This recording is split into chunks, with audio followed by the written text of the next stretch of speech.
Yes, hello everyone. Yes, sorry I'm a little bit late. I had to grab a quick lunch. Airport later, but I want to step check you will.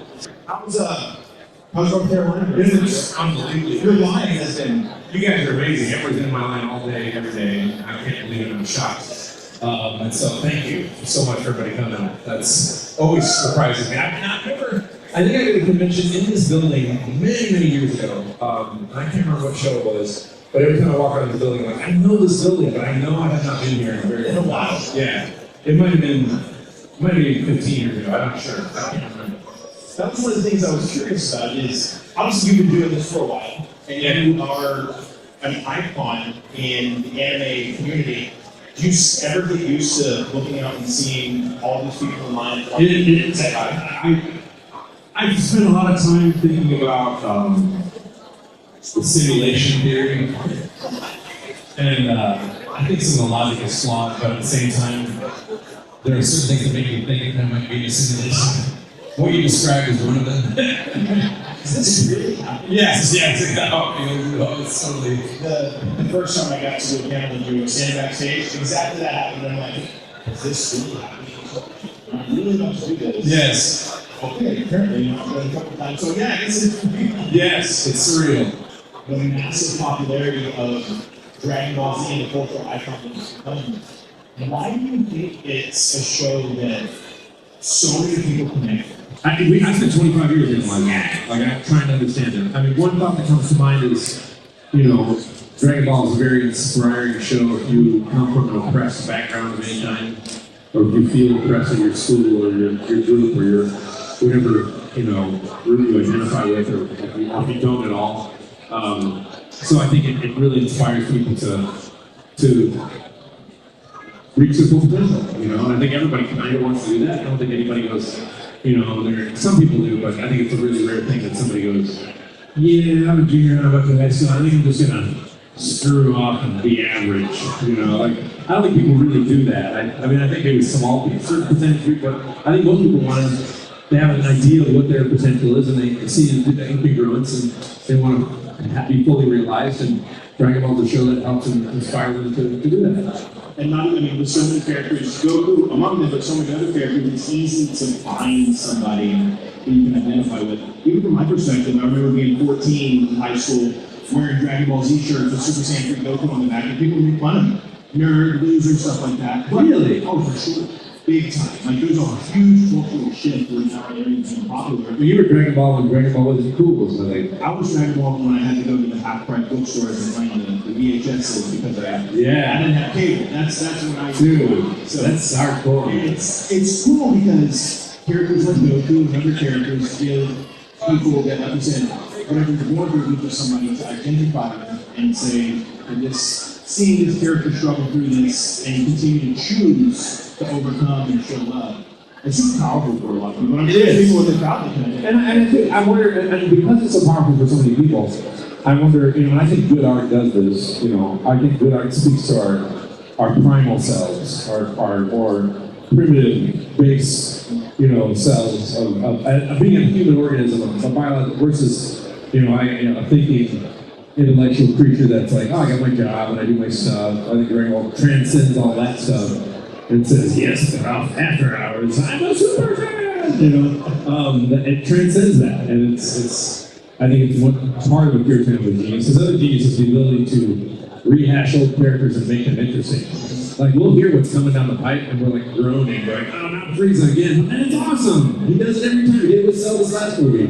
Like, Cell again, and then he's awesome. So you gotta give it to him. If you're that kind of genius, you can't really question the master. It's happened, and if my kids see it and they love it, and I'm like, let's watch Dragon Ball Z. And so we're watching Dragon Ball Z. We've got up to where Goku goes Super Saiyan for the first time. And so my 3-year-old, he's a big, rough and tumble, who loves the Hulk, loves Incredible Hulk. Oh yeah, well it's like kind of like the Hulk in the sense that they Hulk out. So speaking of hulking out, we're at church one day. A bunch of people were waiting, wife's in the bathroom, and he's just standing there in the middle of a bunch of people and just gets down and goes, "Wah!" And I'm like, I don't know if I should be proud or embarrassed that my 3-year-old just tried to go Super Saiyan in the middle of the church. I've only been saying I'm Super Saiyan Jesus and see what happens. No, I only say that because I call my producer Justin Cook Super Saiyan Jesus, because when I met him, he's got long blonde hair and a blonde beard, and he looks like, I go, dude, you're like Jesus, but Super Saiyan. And by the way, I can make jokes like that because my dad's a preacher, so that means I'm a PK, which means if you know PKs, we tend to be a bit irreverent, but respectfully irreverent, if that's even possible. But yeah, that's hilarious. I just wish he would say it. So he's powering up, and then what happened? Sorry. And then he just stops and nobody gave a crap. And then he walks back over him. I'm proud. I'm also, I don't know, people look at, it's just interesting to see even a 3-year-old can watch and Sam was moved by the Super Saiyan spirit. I know, right? Well, he also runs around and he goes Hulk smash and punches me in the groin. Yeah, you gotta wear a cup all the time. Walk around like this all the time. Yeah, protect your groin. It's really cool. Kids, no. At what point in your career did you pursue agency representation, and how did you know you were ready for that? I'll answer the question about that. I grind. The first half of my career, first 15 years of my career, I didn't have an agent. I just grind. And I was very aggressive and very just breaking all the rules and doing a bunch of inappropriate in terms of social boundaries regarding. Not in terms of asking for work. It's weird because I'm aggressive, but I'm not the kind of actor that will call the director and go, put me on your show.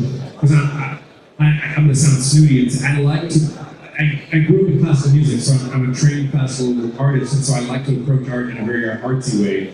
And so I'm a big believer in, like, even when I'm directing a show, I typically will not cast myself on a show. For artistic reasons, I don't want to be biased. I need to have my headspace in directing. There's one show I did only because I couldn't find a proper voice for the character I was casting, and I read everybody, and I couldn't find something I was doing myself. But I don't like to do that. I didn't have representation because I didn't really understand the business. Like, Dragon Ball was my first audition, and I got lucky. And then I moved to New York right after that, and then I got a job at NYU, both my considerations gave me a job. And I was aggressive like this, so you gotta play the long game. So I was aggressive like this. I called him up, and we became friends at meeting at a con. And I said, I moved to New York, and I go, I want to be a producer. And he goes, I don't need a producer, I need a director. And I go, I want to be a director. And that's exactly how the conversation went. And I did things like this. So he says, I'll give you a show to direct. Sure, I'll have to teach you how to direct. I'm like, cool.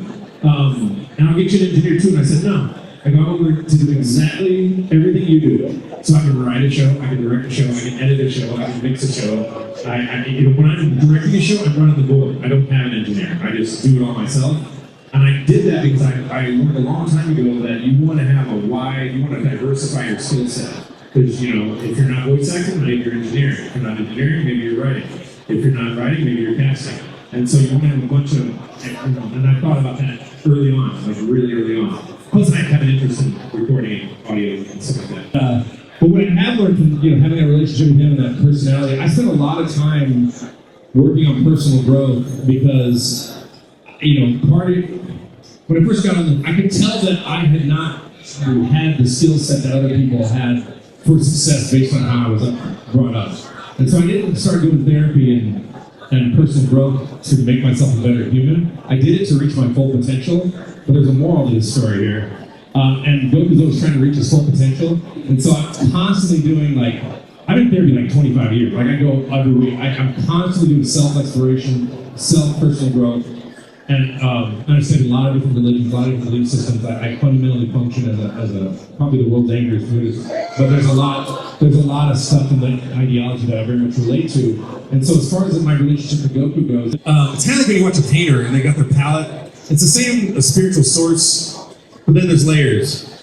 And you can see this with Kiriyama's work. I mean, he's drawing on inspiration here and there from the Great Journey West, but he's clearly doing his own thing, and a whole bunch of, Capsule Corporation, all the other characters, and the main core is similar to that group of kids, that group of characters actually that goes on the journey of the West with the Monkey King. And it's really more about it's like the root flavor, the root energy's there, but then the stuff on top of it is different. You know what I mean? With Goku, there's a certain energy that's this bright, innocent thing, and then on top of it, there's this power of a Super Saiyan, which is totally different than the Monkey King. And I also played Wukong and Smite, which is a different version of that, right? but it's all about. There's a certain. It's really interesting because I feel like the Monkey King is kind of as a character, is kind of a chaotic, neutral, chaotic good. You know, he's a little bit like Q from Star Trek, but a lot nicer. Like, he's got a lot of power. He loves to goof around. He wants to be lazy. He doesn't take shit from the gods. You know, he's like, oh, you guys are gods, and I'm going to defy you. You know, he's very much a rebel. You know, he just does his own thing. If you read that story, so it between those characters, it's more just different clothing on the same root energy. It's the only way I can describe it. You know, I hope that helps. Thank you. Yeah, yeah.